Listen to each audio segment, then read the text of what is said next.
everyone. I want to welcome you to yet another Scale Adventure podcast. We have Younes. He is the CEO of ArkusNexus. He would talk about that role. But I think in my conversation with him, what I really enjoyed, or at least what I think we will enjoy today, is addressing his journey of going all the way up and then down and then sideways. And I think that's what really makes any entrepreneur journey very exciting. Otherwise, I think sometimes a lot of success is boring, or actually it's not that interesting. And I think when you hear a lot of highs and lows, it gets very exciting. So I am really looking forward to hearing a bunch of lows and then how that turned into a high. But I want to welcome Younes. Thank you for joining me today on the Scale Adventure podcast. Thank you, Selvi. It's a pleasure. Younes, tell us about you, brief introduction to who you are as a person and obviously what you do at ArkusNexus. As a person, I'm fortunate to live in San Diego, California. So it's always sunny. It looks exactly like the postcards. Been here for 25 years, moved in from Morocco, where I grew up, majored in finance, came here to study software engineering in 98. And that's when the dot-com boom was taking place. And I switched my major to actually learn. Started a company before I finished college. Back then, search engine technology was new. So that was very interesting to me. A dot-com crash happened. Talk about my first failure. My dreams completely shattered. A multi-million-dollar company valuation overnight gone down the toilet, excuse the term. Then had to join the workforce, joined a web hosting company. It was actually a very good move because it gave me a perspective, an insight on how e-commerce is powered. What's behind those data centers? What's behind those websites? And I saw the evolution of the e-commerce again from a technical perspective. Did that for 4 years. The company grew into a global company and was acquired by a private equity firm. That's when I left and I joined a telematics company, which was very interesting because it's a combination of not e-commerce, but all the infrastructure behind e-commerce, telecom, GPS technology, front-end development, making all those pieces work together. And I had so much fun for 11 years until the company got acquired by a bigger company. Then I was intrigued by the whole CRM ecosystem. And I joined the Salesforce ecosystem for 6 years. I did a lot of consulting. Initially, I joined the company, stayed with them until almost they got acquired by a huge company. I left and I started my own. And there were a few failures because when I started the first one, my partner unfortunately passed away 6 weeks into it, started another one, did that for 2 years. I grew it into actually one of the prominent Salesforce partners within 18 months or so, both here in the US and in London. For different reasons, ended up leaving that company and started another one before ultimately joining Arkus as CEO. I skipped a few steps when I was always trying to build the next big thing in my weekends and evenings. Those are interesting lessons. You can plan, you can gather the best team, but you always have to rely on some luck to be successful. We can leave those stories for later. But now I'm enjoying the collaboration under Arkus banner as a CEO, working with the founder, working actually with the founding team, and trying to take it to the next level. Very nice. And I do know some of the key part of the story. I am sure we would hear as we go with the questions. But what I found interesting about is that you said you were always looking for the next big thing. And I do believe some people have the gift of looking for the next big thing. Like I believe my husband, he's always got that gifting of looking at the next big thing. And sometimes the next big thing is 5 years, 10 years, 15 years. For the rest of us who are probably thinking about the next year, thinking about what is going on with you. What? That idea, this idea. So I think I kind of understand which category you probably belong to. And it's good to hear that. It's a gift and it's a curse. It's a gift you can enjoy and you can connect the dots and see where things are moving. And it's a curse when you miss the boat and you knew that something was destined to happen and you don't take action and say, I knew it, I should have, I could have, right? Yeah. But we can focus on the half full part of the cup and say it's a gift. Yeah, you did talk about the curse. I agree with that. I think as you grow in leadership, learning to be able to see that future through is probably going to be the biggest breakthrough. And sometimes because the vision is so powerful, even one of the idea coming into reality would change the game. Yes, and this is why one of the phrases that captured my attention way back, I would say 25, 30 years ago, the secretary of the UNESCO back in the 60s said that development is science becoming a culture. When society adopts science as a culture, and it's a daily interaction like this conversation, the conversation I will have at noon or the one you will have at dinner table, when that conversation is centered around science and technology and how to advance the agenda of society and the human race in general, that defines the development of society overall.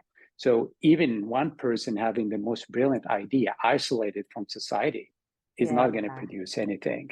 And that's very important. It's important at the social level. It's important at the company level. It's important at the family level. If you can make your kids also absorb that and live by it. Very interesting. Younes, I know you're a CEO at ArkusNexus, but tell us about what does the company do? What kind of clients do you work with? What kind of problems do you solve for your clients? Oh, great question. I live to answer this question on a daily basis. Arkus at heart is a software development company. And as our technology in general did not evolve the same way other forms of technology evolved, the expectations are higher, hardware is faster, so that constraint is going away. And with it, all the mental models, mathematical models that were conceived 40, 50 years ago are becoming possible. AI is a good example, but how do you make that actually work? There's always the economic and financial constraint. There's always the human constraint. And Arkus sits somewhere in the middle, trying to take away those barriers and remove them from the ecosystem so companies can create some value. I think I'm speaking in conceptual terms, but practically we have 600 employees, collaborators, 85 of them are developers. The founding members are developers. So at heart, we are software developers, but we realize, and we learned the hard way also, we have been in existence for 20 years, that software is produced in a controlled environment, works better, actually best, for our own clients and their own clients. If you have an idea, it's at the infancy, it's great to go and find a friend or a developer or a contractor and hire them to write some prototype of a proof of concept for you. But actually to take the idea to the marketplace and make a product out of it and create a business that's scalable, you need structure. You need someone to hold to your hands. You need someone to advise you on best practices and tell you how this can be successful, but also about the risks that can undermine the business. Forget about software. We know of companies that produce great software, but never created a good business. Why? Because they focus so much on software. I've seen this in my own professional life. So we give you the team to write software, but we also give you the team to communicate with you, to manage the product, to make sure that the roadmap is relevant to your business, to make sure that the architecture overall will absorb that software and allow you to deliver value. That's what we do. And that's what we learned what to do in the last 20 years. It's all about that. So without shipping, your beautiful concepts will remain concepts no one will ever see. So we allow you to focus on going out there and finding clients, shaking hands and selling them on the idea that they can benefit from your software. And we just take all that complexity away from the process. Tell us what you are trying to build. We tell you the best way to build it, and we'll staff the team in the best morphology or configuration. So actually you can get that software on time and within the budget you planned. Love that. It was an interesting conversation you talked about. Software is, key, and a bunch of engineers think in software, do software. There's a lot of software that's going on. Like what's important or what's interesting and very useful, you said, is there's a whole structure and the business aspect that's there. I've noticed a distinction I use a lot of time is an artist and a business. A lot of individuals operate like an artist. And I think that to some extent, when you're an individual, when you're a few people creating something, yes, you need to wear an artist hat.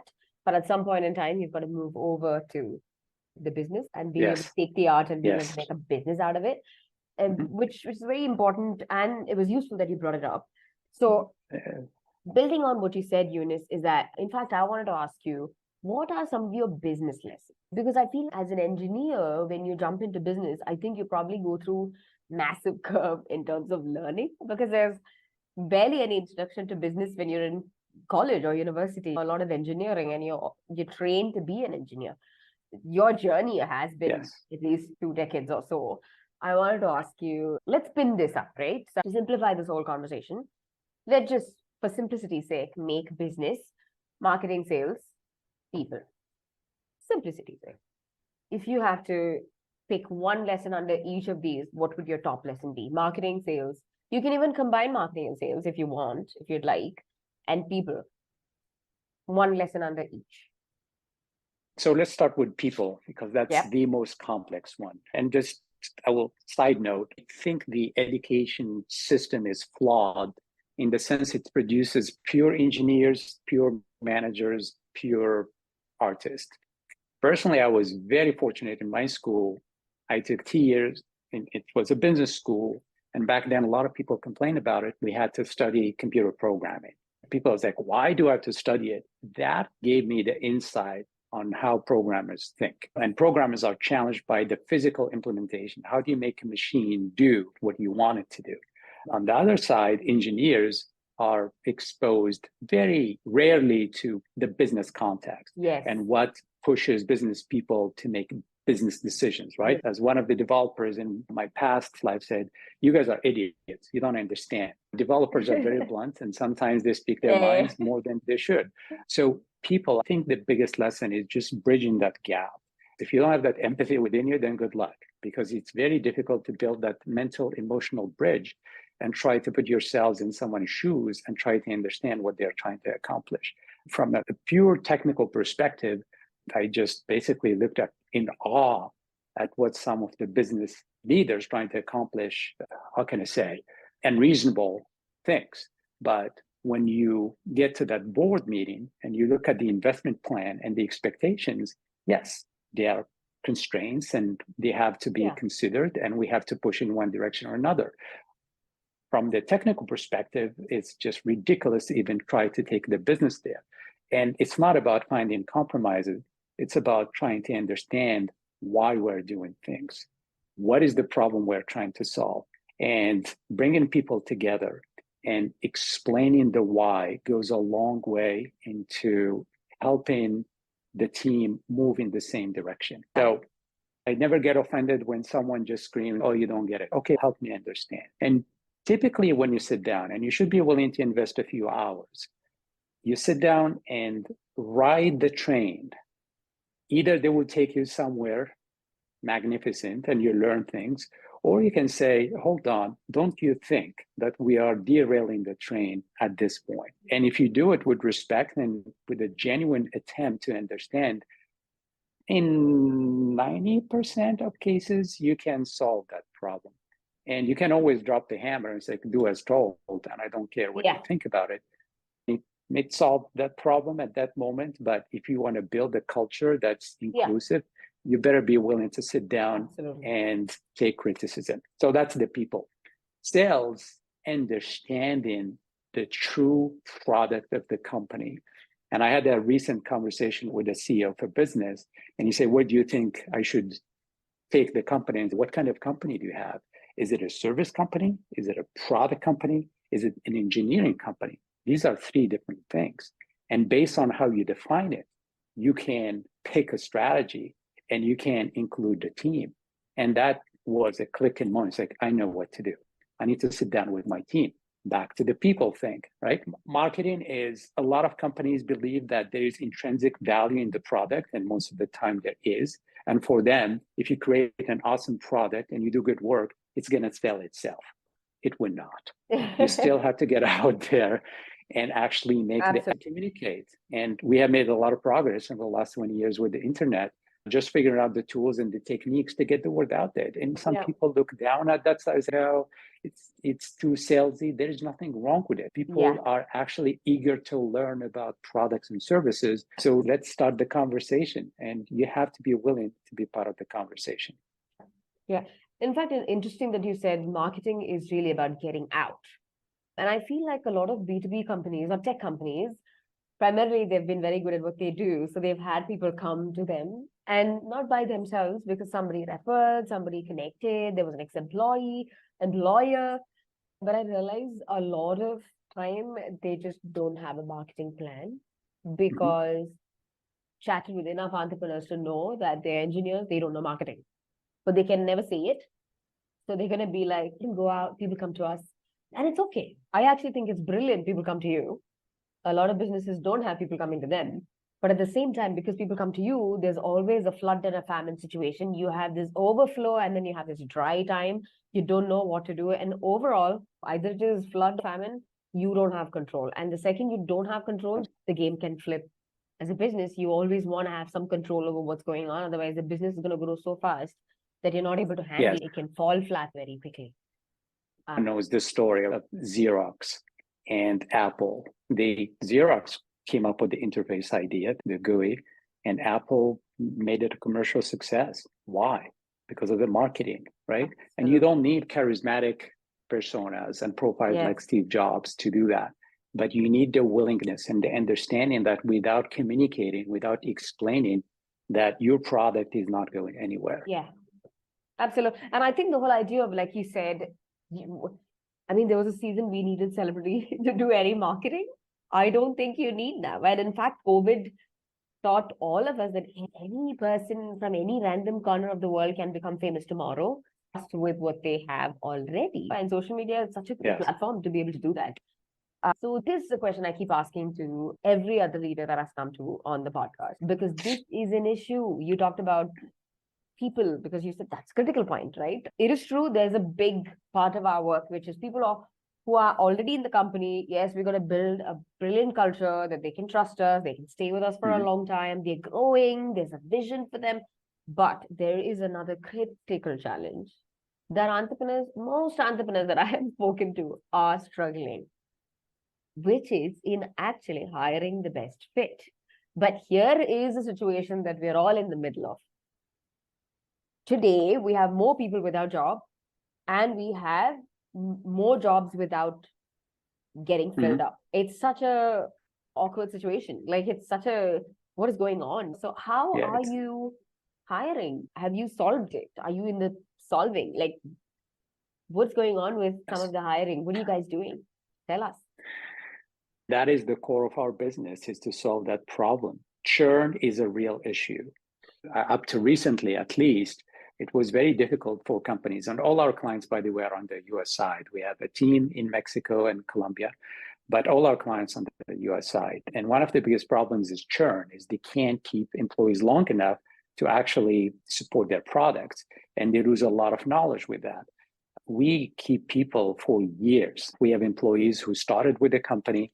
They've been around for 18 years, 15 years, 80. It's very normal to find someone who's been with us for 6 years. It's not even impressive anymore. So juniors, we're talking like the junior guys, they have been around only for 2-3 years. So that's an asset. That's an advantage that we're trying to sell. We provide stability. And with stability, you can retain knowledge and you can get to know the team and build products. So you don't have to focus on that. What do we do? That in itself is a selling point, not only to clients, but also to potential candidates. They're looking for an environment where they actually join a family. And culture is a big thing. It's one of the pillars of Arkus. You are part of family. There are a lot of things we do. We get everyone together from all over the world in one place once a year for 3 days just to be together. There is a policy. If you want to work from any of our locations, any of our offices, feel free. If you want to come to the US, you want to go to Mexico, Colombia, no one will constrain your movements. Actually, we encourage it. We encourage the team to get together. There's a team called People Care, and their job is to make sure that people are actually happy. It was much more easier before COVID. It became more challenging after COVID. We're trying, I think some of it is guessing, some of it is based on knowledge, but we're listening to our people. What can we do to make sure you're happy? We show a lot of flexibility. For example, when people are going through a tough time, whether medical emergencies or family emergencies, very flexible, because to us, those are the assets of the business. And we're trying to sell these assets to our candidates. We have a team, dedicated team, going out there and just scouting the web, attending events, going to universities, and looking at their network and the network of the people working at the company and trying to find the next best talent. But when we hire them, we put them in this group called Mind Team. And Mind Team is a group where they actually get their skills validated, they get trained, and it's a group that's dedicated to making sure that these people are very comfortable. They move from academia or other companies that are smaller or focus on some technology, whether relevant or not, and making sure through a career path definition that they're ready for a production environment that matches what our clients expect. And we invest a lot of time. Some of them spend up to 90 days, 3 months in that environment. They get assigned projects inspired by real life. They get some other assignments that actually serve the business. But after that, when we deem that they're ready to engage, we assign them to client projects. And some of them stay in that environment up to 1 year, just making sure they are getting ready. So we do invest a lot. When I initially saw how much we invest, we do invest a significant amount of money in making sure that people are trained. So it's a bet that we make, and most of the time it pays off. And if it's not working, we just tell them, this is not for you. So you asked me about hiring and just taking care of the people we have and just listening to them. And that in itself, basically they go, and it happens so many times, especially at the senior level. People are so happy they go out there and bring their friends. And some of them actually used to work for US companies in the US who joined our teams because their ex-classmates or some of their friends are so happy with us, they just come. We have employees who actually, for different reasons, left the company, but they still come to our Christmas parties, they still come to events because they just love the culture. It is truly a family. When you meet the founder or the founding team, there is no ego. It's one big family. And of course, it's a business. It's not like a cartoon Disneyland. Everything is happy on a daily basis. But the guiding principle is these people have to intellectually think, focus, and we cannot overburden them with challenges outside the technical field. So we have to make sure that they are taken care of. And that in itself, they become the ambassadors for the company to go and attract more talent. And also the fact is, families are not happy all the time. We've got struggles, we've got stuff going all the time. Unless you are on a daily dose of Xanax and Prozac, you're not happy every day. Oh, that's a very sad scene. I'm not going to talk about it. But I think I have noticed what it takes is not to have great culture. It's not that you're happy all the time. It's that you're challenging each other. There is appreciating of each other. And then there's recognition when there's a good job done. And when it's not a good job, not just going after the human versus, hey, what can I do to help? I feel like a lot of great culture is really done in the smallest thing that we do on a daily basis.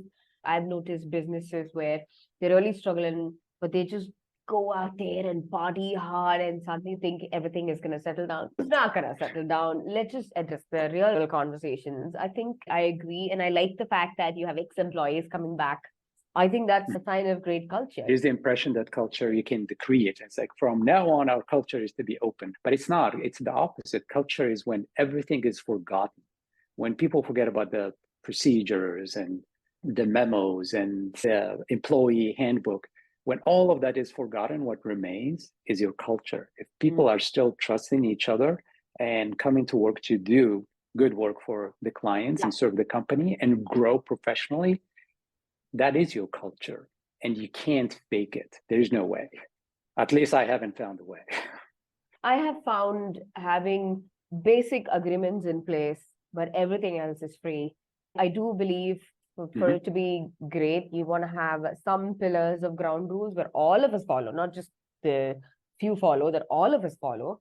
And then, but within it, or there's some areas we are fluid, and then those areas we could always co-create it. But like you said, the fundamental is, do you really care enough to do excellent job?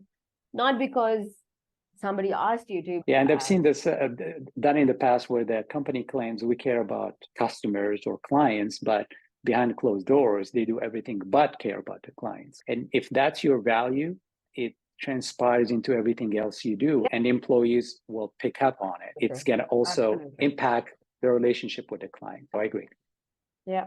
Excellent. My last question to you, what are one or two areas, or just one areas that you feel like you've come a long way and you would like to appreciate yourself? I was thinking about my days in college and how little patience I had when working in a group setting. And I said, I wish someone told me that what matters is not the outcome itself, but the interaction I'm having with the teammates. So comparing myself back in the 90s, when I had very little tolerance, very little patience, much more absorbed by my own ideas, my own thoughts, my own self, being just a young, clueless guy, versus to the amount of patience now I have to show, but not only because I'm forced, because I enjoy it. I don't think it's something I could have absorbed by reading books. I think it's something I picked up only by failing and just looking back and say, I think I should have been more lenient. I should have been more patient. I should have been more understanding. And I should have put myself in the other person's shoes to appreciate what they're going through. I'm sure the outcome would have been different. That is the one thing that changed from 30 years ago, is the ability to just listen and truly listen and try to appreciate what the other person is telling and see how much value and how much truth is relative, and just trying to absorb their reality, their side of reality, so we can get somewhere that's productive for all, not just one person. I don't think 30 years ago I would have imagined the stuff I'm doing now simply because I wasn't patient. That's really generous of you to share, because I think sometimes we overreact. We're like, oh, I've got a ton of lessons. To simplify it and say, you know what, I just wish I was more patient. And this is the difference I can see. So I love that it's simple. And I honestly, I think I agree with you. Last conversation I've had with you and this conversation with you, I really think you are very patient. But it's good to know the before and after. Yeah, I think that realization that language is just a construct, that language does not match thoughts and intentions 100% of the time, that a lot of things are misunderstood, miscommunicated, mispronounced. I think the moment you realize that, and language is a filter, but not always the best filter, then life doesn't become easier, but situations become more tolerable. And that allows me to work better with other people. Love that. Thank you, Younes. This is great. Thank you for being a part of the podcast. I think more than anything, I sometimes realize by the time I finish the podcast, we really get who the person is more than what they said, you know. Does that make sense? I think this is definitely one of that. I appreciate that. This was fun. I enjoyed it. Great.